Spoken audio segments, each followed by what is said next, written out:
اور میرے سنی پیارے بھائیوں، اگر آپ خوش ہو گئے ہوں تو آئیے حدیث شریف بھی سن لیں۔ آقا علیہ السلام فرماتے ہیں الحسن والحسین ہما اسمان من اہل الجنہ، کہ حسن و حسین یہ دونوں جنتی نام ہے، یہ دونوں جنتی نام ہے۔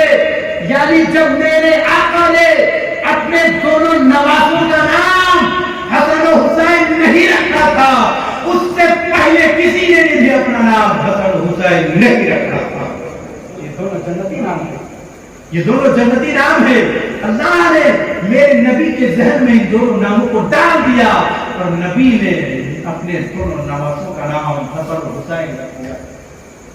بہت سچی باتیں بتا رہا ہوں، یہ سب چیزیں کافی کتابوں کو مطالعہ کرنے کے بعد حاصل ہوتی ہے۔ شہادت تو آپ کسی بھی کتاب کو مطالعہ کر کے حاصل کر سکتے ہیں، کسی بھی کتاب کو مطالعہ کر کے پڑھ سکتے ہیں، لیکن یہ بہت سچی چیزیں میں آپ کو بتا رہا ہوں، بنیادی چیزیں بتا رہا ہوں۔ اور حضرت امام حسین رضی اللہ عنہ کا لقب کنیت ابو عبداللہ ہے۔ کیا ہے کنیت؟ ابو عبداللہ۔ لقب سبط رسول ہے، ریحانۃ الرسول ہے، سید الشہداء ہے، سردار جنت ہے۔ یہ چیزیں آپ یاد نہیں رکھیں گے تو میں آپ سے کوئی شکایت نہیں کروں گا، لیکن تاریخ پیدائش آپ ضرور یاد رکھیں گے، کیونکہ مجھ پر ضروری تھا کہ یہ چیزیں میں آپ کو بتا کر کے جاؤں۔ ابن العربی، حضرت ابن العربی حضرت مفضل سے روایت کرتے ہیں، وہ فرماتے ہیں کہ جب تک نبی کریم صلی اللہ علیہ وسلم نے اپنے نواسوں کا نام حسن و حسین نہیں رکھا تھا، تب تک دنیا میں کسی نے بھی اپنے بیٹوں یا نواسوں کا نام حسن و حسین نہیں رکھا تھا۔ یعنی زمانہ جاہلیت میں یہ دونوں نام مخفی تھے، اور جب میرے نبی نے اپنے نواسوں کا نام حسن و حسین رکھ لیا تو یہ دونوں نام اتنے عام ہو گئے، اتنے عام ہو گئے کہ ہر انسان اپنے بیٹے کا نام حسن و حسین رکھنا چاہتا ہے۔ ہر انسان اپنے بیٹے کا نام حسن و حسین رکھنا چاہتا ہے۔ اچھا یہ بتا دیں کہ حسن و حسین نبی نے اپنے نواسوں کا نام کیا رکھا تھا؟ بتا دیں، یہ گفتگو کو ختم کر دیں، بتا دیں۔ اچھا لگ رہا ہے نا؟ یا پھر شہادت بیان کریں؟ کسی کو بتا دیں نا، حضرت ہارون علیہ السلام، کیا نام؟ حضرت ہارون علیہ السلام، یہ بھی پیغمبر ہے، جلیل القدر پیغمبر ہے۔ انہوں نے اپنے دونوں بیٹوں کا نام شبر و شبیر رکھا تھا۔ کیا رکھا تھا؟ شبر و شبیر رکھا تھا۔ اسی وقت میرے نبی نے یہ عہد کر لیا تھا کہ حضرت ہارون نے اپنے بیٹوں کا نام شبر و شبیر رکھا ہے تو میں بھی اپنے بیٹوں یعنی نواسوں کا نام حسن و حسین رکھوں گا۔ اور شبر و شبیر یہ دونوں جو ہے سریانی زبان کے الفاظ ہیں۔ کس زبان کے الفاظ ہے؟ سریانی زبان کے الفاظ ہے۔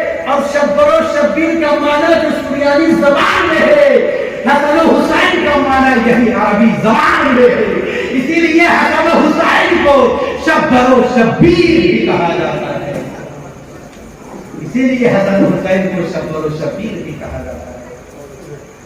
تو میرے نبی نے یہ جو نام رکھے ہیں یوں ہی نے رکھے ہیں، تب کہ حضرت ہارون علیہ السلام نے اپنے بیٹوں کا نام شبر و شبیر رکھا تھا نا، تو اسی وقت میرے نبی نے یہ کر لیا تھا کہ میں بھی اپنے بیٹوں کا نام میں بھی اپنے نواسوں کا نام حسن و حسین رکھوں گا۔ اور یقیناً میرے نبی نے رکھا، میرے نبی نے رکھا۔ آپ امام حسین رضی اللہ عنہ کے فضائل کو بارہا سنتے ہوں گے، سنتے ہیں کہ نہیں؟ بارہا سنتے ہیں، بڑی فضیلت ہے، بڑی فضیلت ہے۔ الحسین منی وانا من الحسین، حضرت یعلا بن مرہ رضی اللہ عنہ سے مروی ہے، فرماتے ہیں کہ اللہ کے نبی نے فرمایا الحسین منی وانا من الحسین، یہ ترمذی شریف کی حدیث ہے کہ حسین مجھ سے ہیں اور میں حسین سے ہوں۔ یہ کوئی عام بات نہیں ہے، یہ کوئی عام بات نہیں ہے۔ اس کا مطلب یہ ہے کہ حسین کو مجھ سے گہرا تعلق ہے اور مجھ کو حسین سے گہرا تعلق ہے۔ مطلب یہ ہے کہ دونوں ملا کر کے ایک ہو گئے، دونوں ملا کر کے ایک ہو گئے۔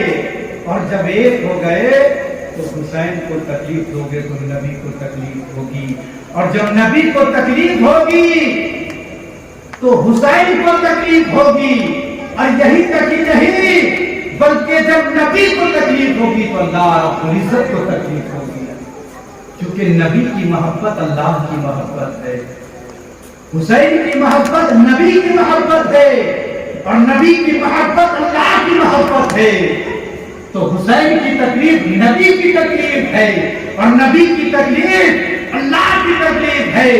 اب آپ خود میدان کربلا کے یزیدیوں کا فیصلہ کر لے کہ اے یزیدیوں، بظاہر تم کربلا کے میدان میں امام حسین کو شہید کر رہے ہو، لیکن یہ شہادت صرف امام حسین کی شہادت نہیں ہے، بلکہ اس شہادت کی وجہ سے نبی کو تکلیف ہو رہی ہے، اور نبی کے تکلیف ہونے کی وجہ سے اللہ رب العزت کو تکلیف ہو رہی ہے، اور جس انسان سے اللہ رب العزت ناراض ہو جائے اس کا انجام سوائے جہنم کے اور کچھ نہیں ہے، کچھ نہیں۔ یہ بڑی فضیلت ہے، بڑی فضیلت، اگر فضائل پر گفتگو کی جائے تو رات پر کی جا سکتی ہے، لیکن اس کو میں یہیں پر ختم کرتا ہوں، ٹھیک ہے؟ آپ پیدائش کو سن لیے، پیدائش کو سن لیے نا، اب وصال کو سن لیجیے، ٹھیک ہے؟ وصال آپ کو یاد ہے، 10 محرم الحرام یاد نہیں کیا آپ کو، 10 محرم الحرام صرف ہجری یاد نہیں آپ کو، تو سن 61 ہجری کیا ہے؟ سن 61 ہجری، صرف ہجری آپ یاد کر لیجیے، باقی محرم میں تو آپ نعرہ لگے ہوئے کرتے ہیں، ہے نا؟ محرم میں آپ نعرہ لگاتے ہی ہیں، وہ تو خود یاد ہو جائے گا۔ سن 61 ہجری، 10 محرم الحرام سن 61 ہجری پر حضرت امام حسین رضی اللہ عنہ کی شہادت کو میدان کربلا میں ہوتی ہے، کربلا میں امام حسین رضی اللہ عنہ کی شہادت ہوتی ہے، پیدا مدینے میں ہوئے، شہادت کربلا میں ہوئی۔ اچھا، آپ نے کبھی غور کیا نہیں کیا؟ نانا کو جب ہجرت کرنے کی باری آئی تو مکہ سے ہجرت کر کے مدینہ گئے، ابھی میں نے آپ کو بتایا نا کہ مکہ سے ہجرت کر کے نبی مدینہ آئے، تو آپ غور کریں کہ نانا جب ہجرت کر رہے ہیں تو مکہ سے مدینہ جا رہے ہیں، لیکن نواسا جب ہجرت کر رہا ہے تو مدینہ سے مکہ آ رہا ہے، مدینہ سے مکہ آ رہا ہے۔ کیا نظام قدرت ہے! نبی ہجرت کر رہے تھے، اس وقت اسلام کی ترویج و اشاعت کرنی تھی، اس وقت مذہب اسلام کی دعوت کرنی تھی، اس وقت مذہب اسلام کو پھیلانا مقصود تھا، لیکن امام حسین جب مکہ سے ہجرت کر کے مدینہ سے ہجرت کر کے مکہ تشریف لا رہے ہیں، اس وقت مذہب اسلام کی ترویج و اشاعت مقصود نہیں ہے، مذہب اسلام کو پھیلانا مقصود نہیں ہے، بلکہ مذہب اسلام مشرق سے مغرب تک پھیل چکا ہے، مذہب اسلام پوری دنیا میں عام ہو چکا ہے۔ اب امام حسین کی ہجرت اسلام کی ترویج و اشاعت کے لیے نہیں ہے، بلکہ امام حسین کی ہجرت جو مدینہ سے مکہ ہو رہی ہے وہ اسلام کی فلاح و بقا کے لیے ہو رہی ہے، اسلام کی حفاظت کے لیے ہو رہی ہے، اسلام کو بچانے کے لیے ہو رہی ہے۔ تو جب پھیلانے کی ضرورت پڑی تو مکہ سے ہجرت کر کے نبی مدینہ گئے، لیکن جب بچانے کی ضرورت پڑی تو نواسا مدینہ سے ہجرت کر کے مکہ آئے۔ کبھی آپ غور کیے ان باتوں پر؟ نہیں کیے، نہیں کیے، غور کیجیے، پڑھیے نا بھائی، پڑھیے، تمام باتوں میں یہی بات ہے کہ پڑھیے، جب آپ پڑھیں گے تب یہ چیز معلوم ہوگی، نہیں پڑھیں گے تو نہیں معلوم ہو پائے گا، ٹھیک ہے؟ شہادت بیان کروں یا یہی سب اور سنیں گے؟ شہادت بیان کرتا ہوں، ایک شہادت بیان کرتا ہوں، ٹھیک ہے؟ درود شریف پڑھیں، اللہم صلی علی سیدنا سیدنا حبیبنا مولانا محمد علیہ وسلم، صلو علیہ الصلوۃ والسلام علیکہ یا رسول اللہ صلی اللہ علیہ وسلم۔ تو کیا لگ رہا ہے؟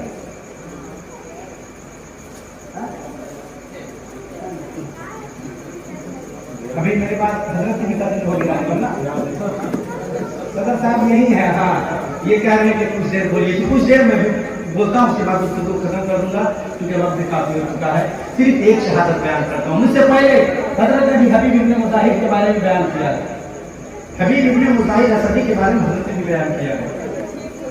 کربلا میں شہید ہونے والے سب سے ضعیف انسان کا نام حضرت حبیب ابن مظاہر ہے.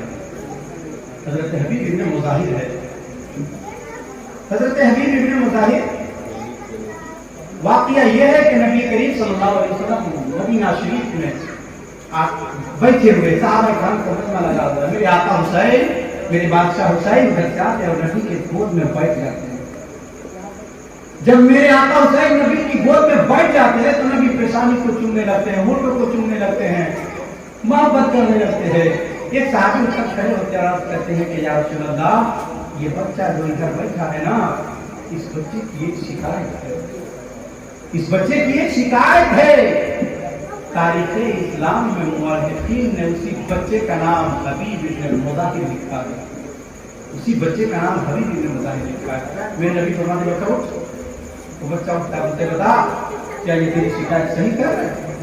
حبیب ابن مظاہر کہتے ہیں یا رسول اللہ، یہ بات بالکل سچی ہے، یہ کام میں کرتا ہوں. میرے نبی فرماتے ہیں کہ بتاؤ یہ کام تم کیوں کرتے ہو؟ حبیب ابن مظاہر کہتے ہیں کہ یا رسول اللہ، پورا مدینہ امام حسین سے محبت کرتا ہے، پورا مدینہ امام حسین سے پیار کرتا ہے. یا رسول اللہ، میں امام حسین سے صرف محبت نہیں کرتا ہوں، صرف پیار نہیں کرتا ہوں. یا رسول اللہ، میں امام حسین سے عشق کرتا ہوں اور عاشق اپنے معشوق کے ہر آداب کو پسند کرتا ہے. اسی لیے یا رسول اللہ، میں ان کے قدموں کے نیچے سے دھول کو اٹھاتا ہوں، کبھی چہرے پہ مارتا ہوں، کبھی سر پہ ڈالتا ہوں کہ کل قیامت کے میدان میں رب تبارک و تعالی میرے اسی محبت کی وجہ سے، میری اسی عادت کی وجہ سے میری بخشش فرما دے اور جنت میں میرا داخلہ فرما دے. حضرت حبیب ابن مظاہر کی باتوں کو سننے کے بعد میرے نبی حضرت امام حسین کو ظاہر جاری کھڑا کر دیتے اور بولتے بیٹا ادھر آ، بیٹا ادھر آ. میرے نبی اپنے بازوؤں کو پھیلا دیتے ہیں. سوچئے مسلمانوں، جس کے لیے میرے نبی اپنے بازوؤں کو پھیلا رہے ہیں، کتنا قسمت کا سکندر ہوگا وہ انسان، کتنا قسمت کا دھنی ہوگا وہ انسان. میرے نبی اپنے بازوؤں کو پھیلا دیتے، بیٹا ادھر آ، ادھر آ، میرے گلے سے لگ جا، میرے سینے سے لگ جا. نبی حبیب ابن مظاہر کو اپنے سینے سے لگاتے ہیں، ایک اپنے داہنے ہاتھ سے امام حسین کا ہاتھ پکڑتے ہیں، اپنے بائیں ہاتھ حبیب ابن مظاہر کا ہاتھ پکڑتے ہیں اور دونوں ہاتھوں کو ملاتے ہیں اور میرے نبی رب کی بارگاہ میں صداؤں کو بلند کرتے ہیں کہ اے پروردگار عالم، آج میں حبیب ابن مظاہر اور اپنے نواسے کے ہاتھ کو ملا لیا ہوں. اے پروردگار عالم، ان دونوں ہاتھوں کو ہمیشہ ملے رہنے دینا، ان دونوں ہاتھوں کو کبھی جدا مت کرنا، ان دونوں ہاتھوں کو کبھی الگ مت کرنا.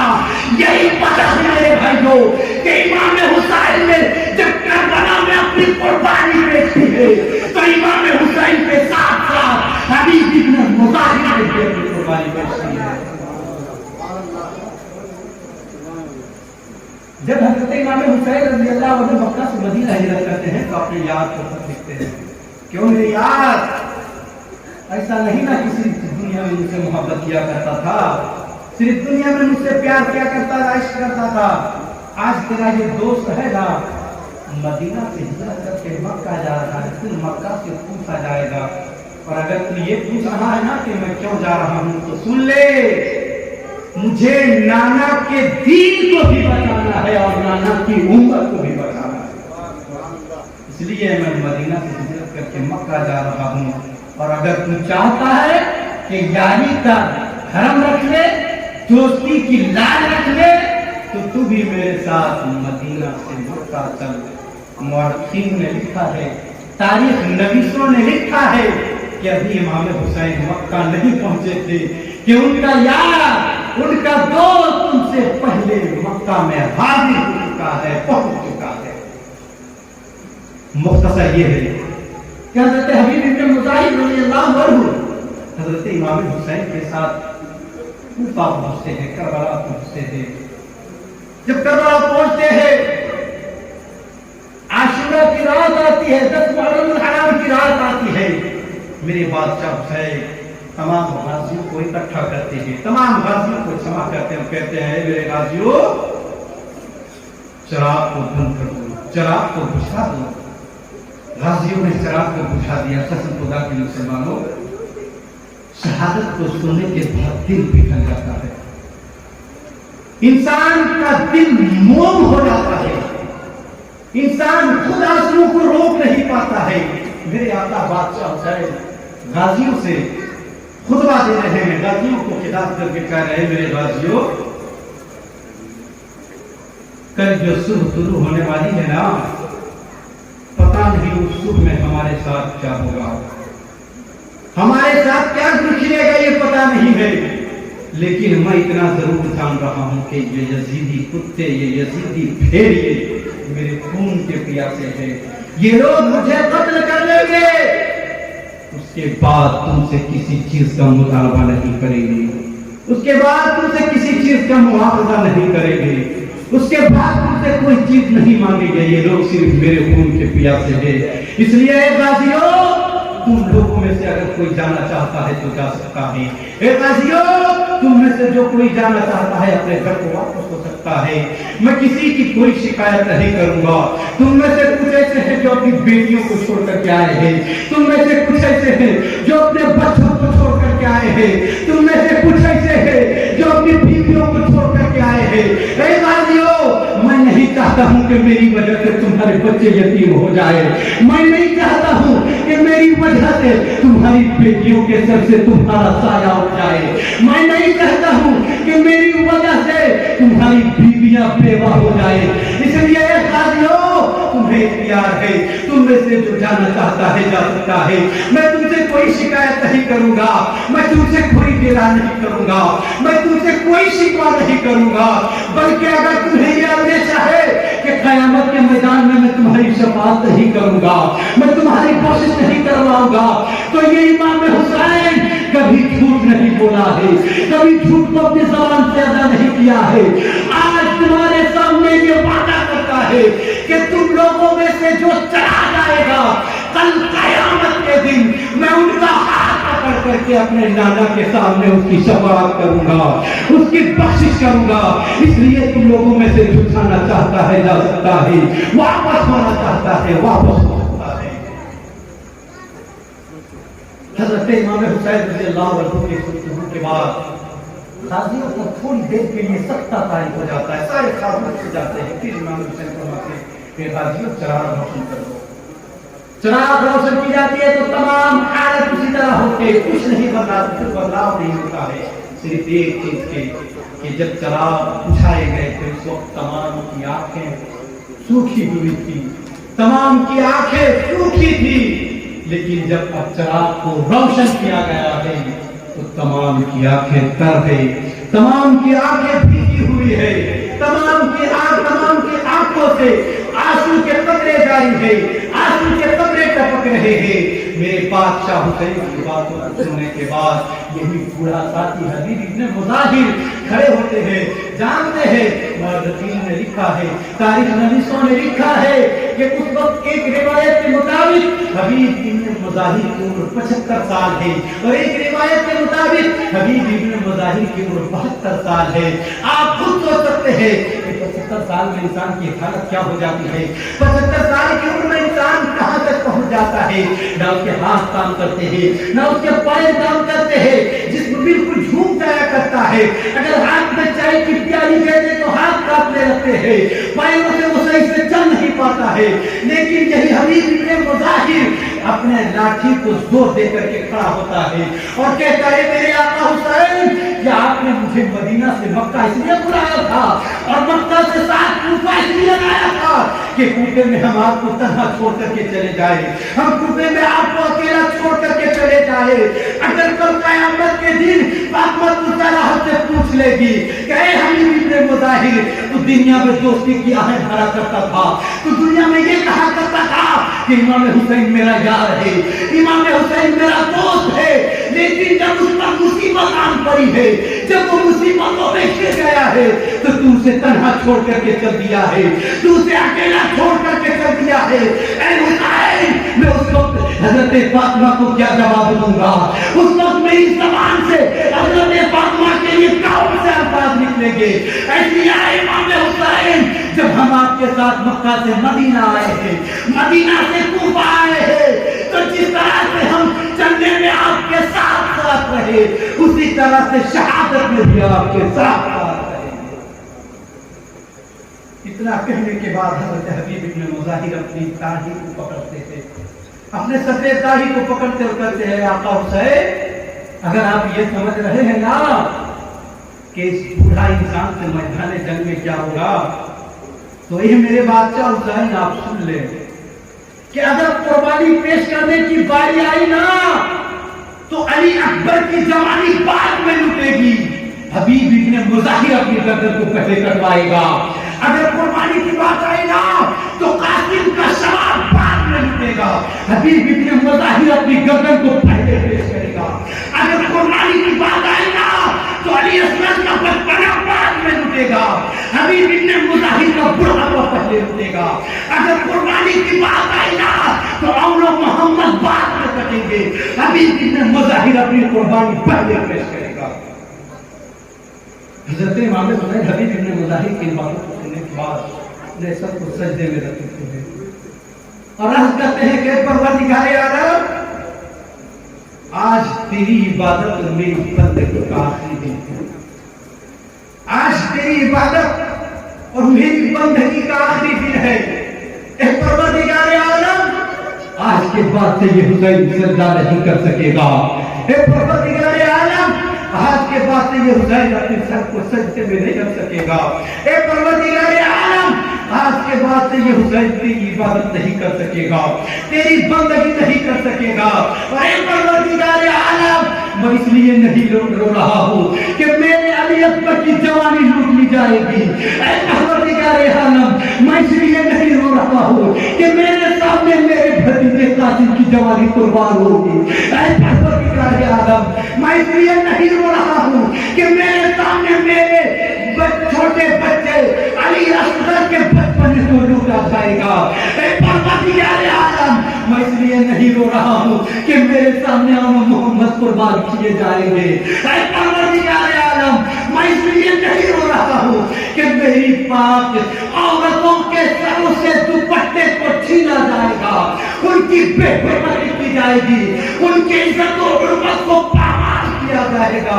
میں اس لیے نہیں رو رہا ہوں۔ اے پروردگار عالم، میں اس لیے رو رہا ہوں کہ اے پروردگار عالم، جب میری نگاہوں کے سامنے میرے بیٹے علی اکبر کی جوانی تڑپ رہی ہو تو اس وقت مجھے صبر عطا فرمانا۔ اے پروردگار عالم، میری نگاہوں کے سامنے جب میرے جوان بھتیجے قاسم کی جوانی تڑپ رہی ہو اس وقت تو مجھے صبر عطا فرمانا۔ اے پروردگار عالم، میں اس لیے رو رہا ہوں کہ میری نظروں کے سامنے جب میرے چھوٹے بچے علی اصغر کی بچپنا تڑپ رہی ہو تم اس وقت مجھے صبر عطا فرمانا۔ اور محمد کے لاش تڑپ رہے ہو اس وقت مجھے صبر عطا فرمانا۔ میرا یار حبیب ابن مظاہر کا بڑھاپا تڑپ رہا ہو تو مجھے اس وقت صبر عطا فرمانا۔ اے پروردگار عالم، امام حسین اس لیے رو رہا ہے، امام حسین اس لیے اپنے ہاتھوں سے آنسو بہا رہا ہے، امام حسین کے ہاتھوں سے اس لیے آنسو کی دریا جاری ہے۔ اے پروردگار عالم، تو مجھے ہر حال میں صبر عطا فرمانا اور کامیابی عطا فرمانا۔ حضرت حبیب ابن مظاہر کی تقریر کو سننے کے بعد یزیدی خیمے سے آواز آتی ہے المبارز کہ اے حسین، مقابلہ کرنے والے کتنے بھی۔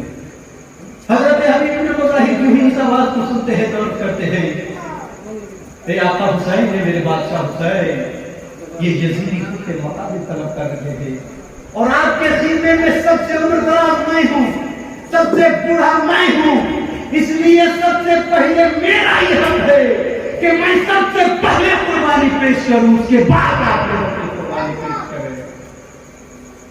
حبیب ابن مظاہر کہتے ہیں کہ میرے آقا حسین، آپ مجھے اپنے ہاتھوں سے گھوڑے پر سوار کر دیں۔ حضرت حبیب ابن مظاہر اپنے ہاتھ لاٹھی کو زور دے کر کے کھڑے ہوتے ہیں، میرے آقا حسین کی بارگاہ میں جاتے ہیں۔ آقا حسین کی بارگاہ میں جانے کے بعد امام حسین رضی اللہ عنہ حبیب ابن مظاہر کے ہاتھوں میں تلوار دیتے ہیں اور حبیب ابن مظاہر کو میرے آقا حسین